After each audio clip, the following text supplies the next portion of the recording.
तो दिखा दीजिएगा तभी हम नाम लेंगे। ठीक है। नमस्कार साथियों, आपका बहुत बहुत स्वागत है। आज की एक अहम प्रेस वार्ता में इसको संबोधित करने के लिए हमारे बीच राष्ट्रीय प्रवक्ता डॉक्टर सुधांशु त्रिवेदी जी मौजूद हैं। उनके साथ हमारे प्रदेश अध्यक्ष दिल्ली प्रदेश श्री वीरेंद्र सचदेवा जी मौजूद हैं। अब मैं निवेदन करूंगा आदरणीय सुधांशु त्रिवेदी जी से कि आप सबको संबोधित करें। सुधांशु जी। मित्रों, आप सभी जानते हैं कि भारतीय राजनीति में कट्टर ईमानदार के नित नए किरदार एक के बाद एक उभर कर सामने आते जा रहे हैं।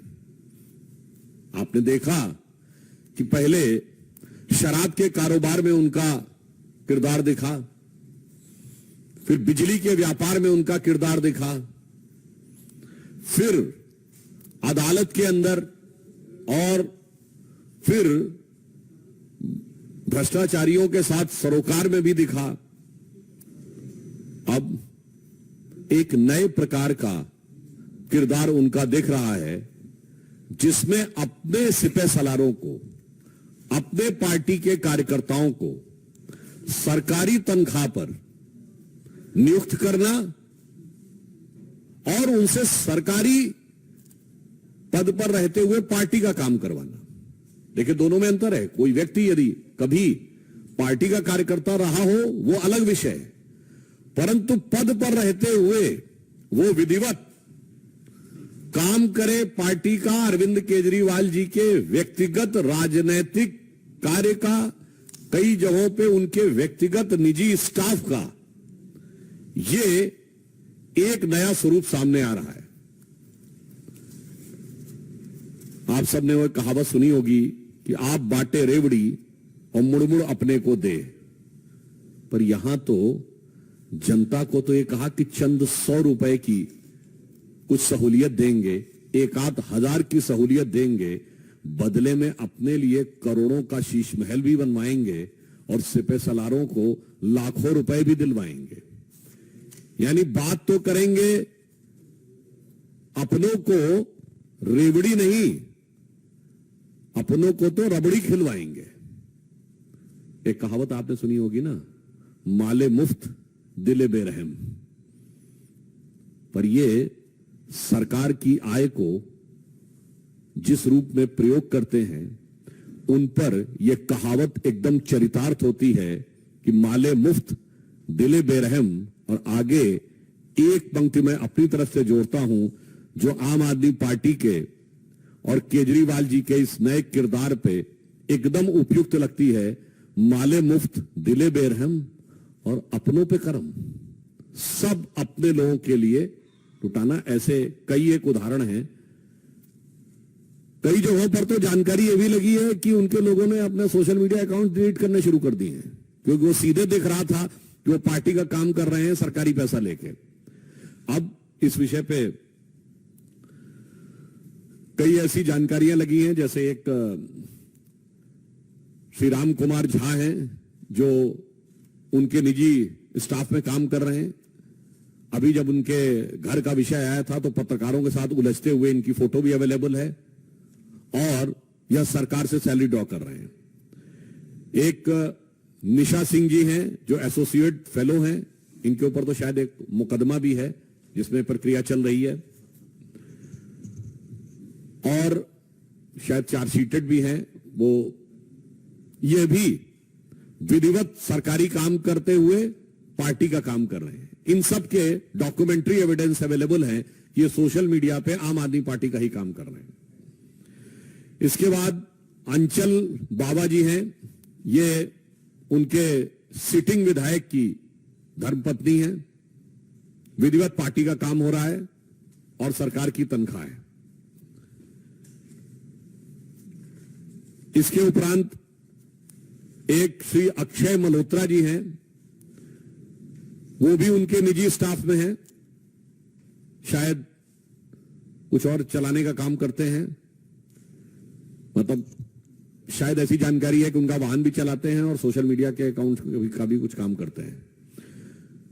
तो ये सिर्फ इतना मैं कहना चाहता हूं, ये वो पार्टी है जिसने एक शपथ पत्र लिखा था कि हम मकान नहीं लेंगे, और सारे के सारे विधायकों से लिखवाया था, हम वाहन नहीं लेंगे, हम सुरक्षा नहीं लेंगे। सोचिए वो आते आते आज कहां तक पहुंच गए हैं कि सरकारी खजाने का कैसा दुरुपयोग किया जा सकता है। मुझे लगता है 10 साल के अंदर, 2013 में पार्टी बनी थी, 10 साल के अंदर किसी का किरदार या चरित्र, पूरी पार्टी का चाल चिंतन चेहरा चरित्र इतना नहीं बदला होगा जितना कि आम आदमी पार्टी का है। अब मैं अनुरोध करूंगा हमारे दिल्ली प्रदेश के अध्यक्ष श्री सचदेवा जी से कि वो आगे का विषय आपके समक्ष रखेंगे। धन्यवाद सुधांशु जी। सुधांशु जी ने अभी सिर्फ 4 नाम आपको बताए। दिल्ली के उपराज्यपाल महोदय ने लगभग 437 नियुक्तियां रद्द की हैं, और जो पहली लिस्ट सार्वजनिक डोमेन में आई वो 116 लोगों की थी। तो उन 116 लोगों की जब हमने जानकारी इकट्ठा करनी शुरू की, तो जैसा सुधांशु जी ने कहा कि आधी रात आते आते सबके ट्विटर, फेसबुक, लिंक्डइन, इंस्टाग्राम के सारे अकाउंट्स डिलीट हो गए। जो बच पाए वो हमने आपके सामने रखे। अब जो स्क्रीन पर नाम है मनोज कुमार झा, इनके ट्वीट्स देखिए आप। आम आदमी पार्टी के ट्वीट्स को रीट्वीट करना, उस पर कमेंट्स करना, और ये चीफ मीडिया एडवाइजर दिल्ली जल बोर्ड, तनख्वाह 1.5 लाख रुपए। नितिन व्यथला, एसोसिएट फेलो, इनके सारे ट्वीट देखिए आप। अरविंद केजरीवाल का गुणगान करने के अलावा कोई काम नहीं, तनख्वाह 1 लाख रुपए। इस तरह से कई नाम हैं। मैं एक नाम पे रुकना चाहूंगा, प्रियदर्शनी, तनख्वाह 1,25,000 रुपए। आम आदमी पार्टी हरियाणा यूथ विंग की वाइस प्रेसिडेंट, तनख्वाह मिलेगी दिल्ली से। तो ऐसे लगभग शालिनी यादव, इनके बारे में तो बिजनेस वर्ल्ड ने लिखा, ये राजनीति को बदलने के लिए आई थी, आम आदमी पार्टी ज्वाइन की, सुबह से शाम एक ही काम, अरविंद केजरीवाल, तनख्वाह 1 लाख रुपए।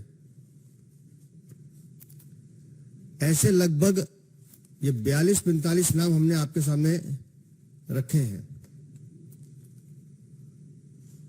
काम सबका एक ही है, ये सब आम आदमी पार्टी से जुड़े या इनके नेताओं के सिपह सालार हैं,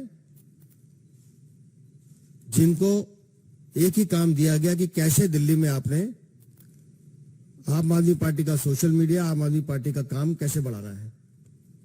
सरकारी पैसे से तनख्वाह लेना और किसी पॉलिटिकल पार्टी का काम करना या व्यक्ति का काम करना, यह गैर संवैधानिक है। हम अरविंद केजरीवाल से एक ही सवाल पूछ रहे हैं कि आपने इन 437 लोगों के लिए कोई संवैधानिक अप्रूवल ली थी क्या, इनको नौकरी लगाने से पहले? दिल्ली सरकार में एक भी नौकरी बिना एप्रोप्रिएट अथॉरिटी की परमिशन के बिना लग नहीं सकती। और जैसा भी सुधांशु जी ने कहा कि अपने लोगों को ओबलाइज करना, उनकी जेब भरना, और मैं बड़ी जिम्मेदारी से कह रहा हूं, उनकी जेब भरते समय अपनी जेब का भी ध्यान रखना, यह आम आदमी पार्टी का कल्चर है। इनके किसी भी विभाग को आप हाथ लगा लीजिए, उसमें आपको भ्रष्टाचार मिलेगा ही। किसी भी दीवार को खटखटाएंगे, उसमें भ्रष्टाचार रेत की तरह झड़ेगा। आज दिल्ली का युवा पूछ रहा है अरविंद केजरीवाल से कि ये मेरे हिस्से की नौकरी थी जो आपने अपने चमचों को दी। अरविंद केजरीवाल जवाब दें। और ये तो सिर्फ 437 हैं। मैं माननीय उपराज्यपाल से निवेदन करता हूं कि 116 के अलावा बाकी नाम भी सार्वजनिक किए जाए, पब्लिक डोमेन में डाले जाए और इस पूरे प्रकरण की जांच कराई जाए कि किसके इशारे पर, किसके कहने पर इन लोगों की अपॉइंटमेंट इलीगल तरीके से की गई। और जो भी इसके लिए दोषी हैं उनके खिलाफ कार्रवाई की जाए, ये हमारी मांग है। एक इसमें और भी स्पष्ट कर दूं, पद पे नियुक्ति जैसा सचदेवा जी ने कहा एक प्रक्रिया होती है। सक्षम अधिकारी से आपको अनुमोदन लेना पड़ता है, पद सृजित होता है, फिर उसका वित्तीय प्रावधान होता है कि उसकी सैलरी फाइनेंस के किस हेड से आएगी, उसका अप्रूवल हुआ कि नहीं, सैंक्शन पोस्ट थी कि नहीं। ये अगर नहीं हुआ तो ये नैतिक के साथ साथ बहुत बड़ा एक कानूनी यानी मॉरल के साथ साथ ये एक बहुत बड़ा टेक्निकल इशू भी है। ये 3 मैं बिल आपको दिखा रहा हूं, ये 1 महीने की तनख्वाह है, सरकारी कागज है, 107 लोगों के नाम है, कितनी तनख्वाह मिली, कितना टीडीएस कटा। 107 लोगों की जो तनख्वाह गई वो गई 80,70,000 रुपए, ये 1 महीने का है। ये दूसरा है 21 लोगों का, इनकी गई 21,90,000 रुपए। ये तीसरा है, ये 9 लोगों का बिल है, इनकी तनख्वाह गई 5,58,000 रुपए। ये पर मंथ का हिसाब है। अब कितने साल से ये दिल्ली की जनता का पैसा लूट रहे हैं, अरविंद केजरीवाल जवाब दें। जी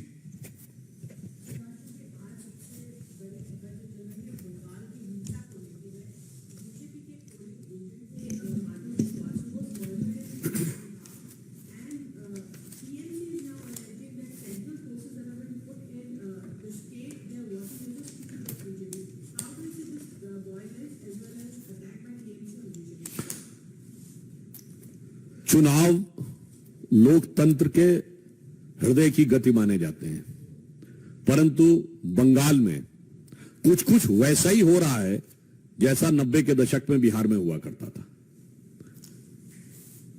लोकतंत्र के इस पर्व को रक्त रंजित करने के जितने कृत्य बंगाल की सरकार ने किए हैं वो एक के बाद एक संवैधानिक उपकरणों से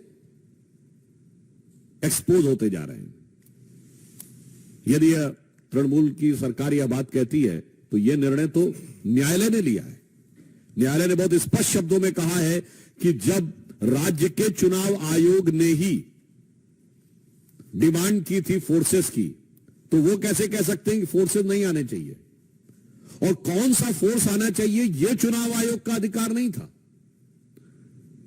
चुनाव आयोग यह मांग सकता है कि मुझे सुरक्षा बल चाहिए, कौन से चाहिए, कैसे चाहिए, यह उनका अधिकार नहीं है। यह प्रश्न करने का अर्थ होता है कि उनके मन के अंदर का जो भाव था कि वो दुरुपयोग करना चाहते थे। मुझे लगता है कि चुनाव आयोग इस विषय के ऊपर पूरी नजर रखे हुए है, और चुनाव आयोग ने यदि सतर्कता नहीं रखी होती, न्यायालय ने यदि कड़ाई के साथ निर्देश नहीं दिए होते, तो ये चुनाव बहुत ही विभत्स हो सकते थे। परंतु हमारे कार्यकर्ताओं की जिस प्रकार से हत्या, प्रताड़ना हो रही है, इसके उपरांत भी जिस दृढ़ता के साथ वो लड़ रहे हैं, वो लोकतंत्र के प्रति भारतीय जनता पार्टी की निष्ठा का प्रमाण है। और जो कुछ पश्चिम बंगाल की सरकार कर रही है, वो लोकतंत्र को किस प्रकार से सत्ता का दुरुपयोग ही नहीं, सीधे हिंसा के द्वारा प्रभावित करना। क्योंकि पिछले चुनाव में एक बहुत बड़ा हिस्सा था जिन्होंने वोट, मतलब सिंगल नॉमिनेशन हो गया था, अनअपोज्ड। मगर उससे ज्यादा बड़ी बात यह है कि इसमें किसी को भी न लोकतंत्र की समस्या नजर आ रही है, न लोकतंत्र में हत्या नजर आ रही है, क्योंकि ये सब वो लोग हैं जिनको किसी भी प्रकार के कृत्य में बस भारतीय जनता पार्टी और मोदी जी के विरोध का सुंदर संगीत नजर आता है। चाहे व्यक्ति कार्यकर्ताओं की हत्या हो जाए, चाहे लोकतंत्र रक्त रंजित हो जाए।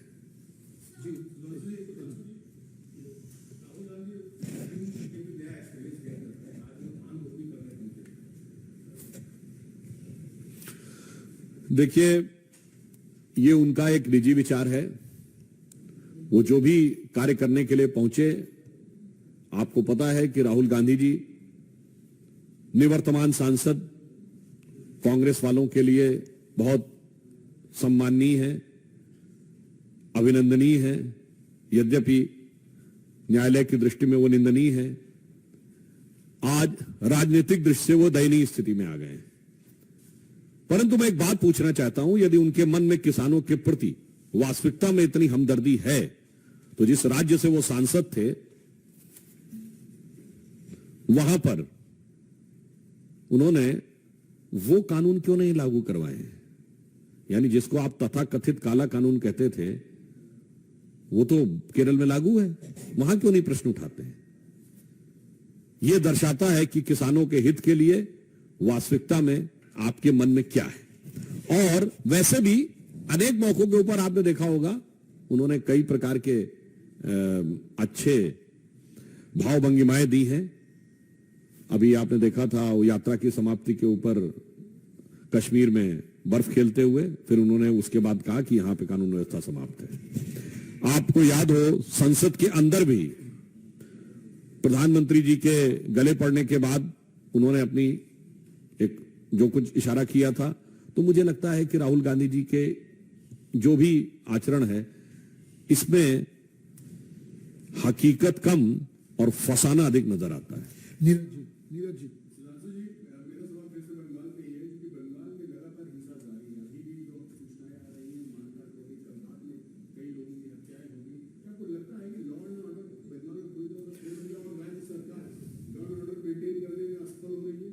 देखिए, बंगाल में लगातार हिंसा जारी नहीं है, वर्षों से हिंसा जारी है, और हिंसा जारी नहीं है, उत्तरोत्तर बढ़ती जा रही है। स्थितियां बद से बदतर होती चली जा रही हैं, और हिंसा का स्वरूप यह है कि भारतीय जनता पार्टी के कार्यकर्ताओं की हत्या हो रही है, कम्युनिस्ट और कांग्रेस कार्यकर्ताओं की भी हत्या हो रही है। और इतना ही नहीं, आप सोचिए कि बंगाल को उस मुकाम पे ले जाके पहुंचा दिया है कि तृणमूल कांग्रेस के गुट आपस में एक दूसरे के विरुद्ध हिंसात्मक कार्रवाइयां कर रहे हैं, वो एक दूसरे की हत्या करवाने में लगे हुए हैं। यह दर्शाता है कि बंगाल की वह भूमि जिसे बंगाली भद्र लोग कहा जाता था, जो कला और संस्कृति के लिए पूरे विश्व में जानी जाती थी, जिसकी एक वैश्विक पहचान थी, सिर्फ राष्ट्रीय पहचान ही नहीं, वो आज पश्चिम बंगाल की सरकार में तृणमूल कांग्रेस के इस कार्यकाल में पूरी तरीके से हिंसा, भ्रष्टाचार और अपराधियों को प्रत्यक्ष राजनीतिक संरक्षण देने के दुर्दांत अपराध की भागी हो गई है। अपराधियों को जिस प्रकार से सत्ता का संरक्षण देकर उनसे हिंसा करवाई जा रही है, ये अपने आप में भारत की राजनीति का बहुत दुखद उदाहरण है। इसीलिए मैंने कहा, दुर्दांत अपराध की भागी हो रही है पश्चिम बंगाल की सरकार। और उससे ज्यादा दुख यह है कि ये उस प्रांत के हैं जहां से कला, संस्कृति, ज्ञान और विज्ञान का केंद्र भारत में रहता था, वो आज अपराध, खतरनाक तुष्टीकरण, राष्ट्र विरोधी गतिविधियों और लोकतंत्र के अंदर हिंसा का पूरे भारत में एक दुखद और दर्दनाक उदाहरण बन के उभरा है।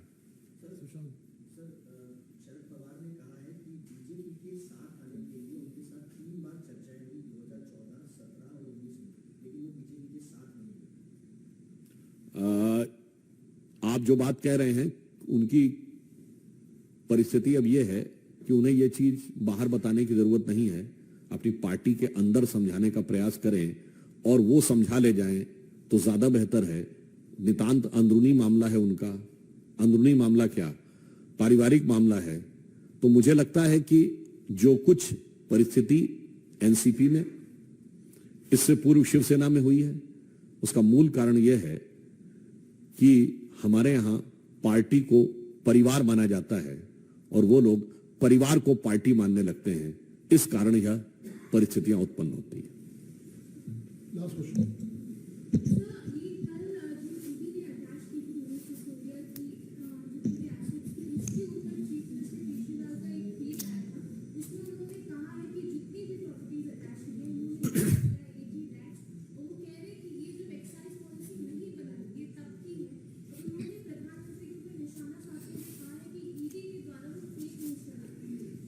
देखिए, फिर मैंने कहा कि एक और नया किरदार उनका उभर के सामने आया।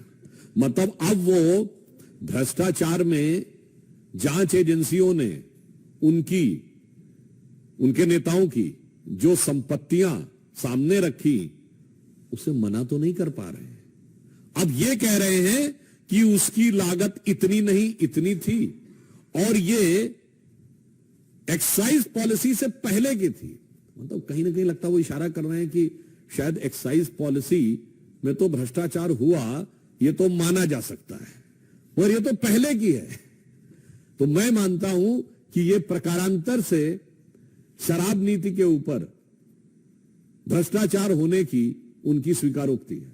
This is in a way indirectly his candid acceptance that there was a clear cut corruption in excise policy, because he is saying कि वो एक्साइज पॉलिसी से पहले की है। और पता नहीं अभी आगे और क्या क्या निकले कि एक्साइज पॉलिसी से पहले क्या था। अगर वो सही होते तो उन्हें कहना चाहिए था कि साहब ये तो प्रॉपर्टी हमारी है ही नहीं, या ये प्रॉपर्टी का स्रोत ये है। इसीलिए समस्या ये है कि अपने को कट्टर ईमानदार कहने वाले जांच एजेंसी से लेके कोर्ट में एक नहीं अनेक बार बेल रिजेक्ट हुई है। इसका राजनीति से क्या लेना देना है? ये तो प्योरली टेक्निकल इशू है, और शायद 6 या 7 बार वो कर चुके हैं प्रयास, और इसके बावजूद बेल रिजेक्ट हो रही है। अब इस प्रकार की बातें आके कहना कि प्रॉपर्टी की कीमत इतनी नहीं इतनी है, मुझे लगता है कि अब उनके पास अपना नैतिक बचाव करने की इतनी सी भी आधार नहीं बचा है। Last question.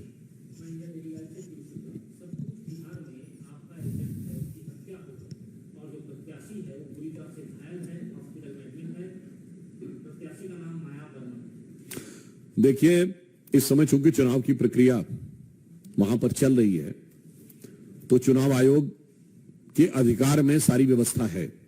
हम जो कुछ तृणमूल कांग्रेस की सरकार कर रही है, इसकी तीव्र भर्त्सना करते हैं। हमारे कार्यकर्ताओं की हत्या एक जघन्य अपराध है, और जो हम सीधा सीधा कहते हैं कि तृणमूल कांग्रेस की सरकार के संरक्षण में वहां के अपराधी तत्व या कार्य कर रहे हैं।